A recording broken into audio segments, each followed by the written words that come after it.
Hondo iya yazokwidza makata manje yasvika kwamvura yacheka makumbo. seWicknell vazoriplaya rwiyo ruchangoburwa rwaWinky D runonzi Patonazi.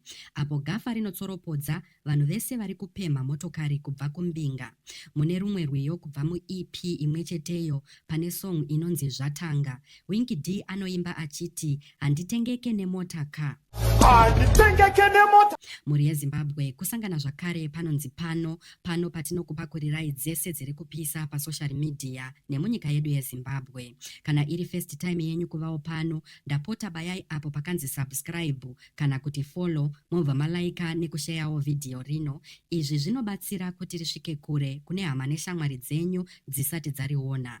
So Wicknell uyo anozivikanwa nekupa mota dzemhando yepamusoro-soro kuvaimbi neveruzhinji haana kufara nawo mashoko aya.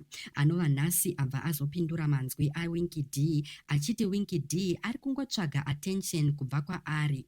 Wicknell anyora kuti true story, aedza kutsvaga attention yangu, but I've never offered him anything because he is a puppet weopposition. Ngavaite GoFundMe to him, even a Rolls Royce Phantom, vaone kuti kana inokwana akwa inobuda here. Mindiro iyi yaseWicknell yamutsaga kava rinopisa zvakanyanya pasocial media. Vamwe vachitsigira vaWinky D vachiti mari nemotokari sandizvo chete zvinomezha kubudirira kwemunhu. Wicknell haasi mwari, hatifugami kwaari kuti atikomborere. Vamwewo ndivo vaenderera mberi vachibatanidza nezvematongerwo enyika vachiti Wicknell is just ZANU-PF's tool to buy influence. They failed to buy Winky D, now they are bitter. We don't want your ZANU-PF cars, we want our land back.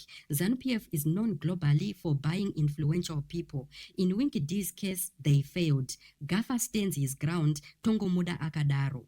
Zvisinei nepfuti dzaridzwa idzi, Winky D anoramba akamira nemashoko ake, whether ari kusunda bhara kana kuti ari kuchovha bhasikoro. Mafans aWinky D, they believe his message and legacy are worth more than any material gifts. But the question still stands, pakaitwa GoFundMe yaWinky D, vangawana mari inotenga Rolls Royce here? Ngatisanganei mucomment section muchitaurawo pfungwa dzenyu.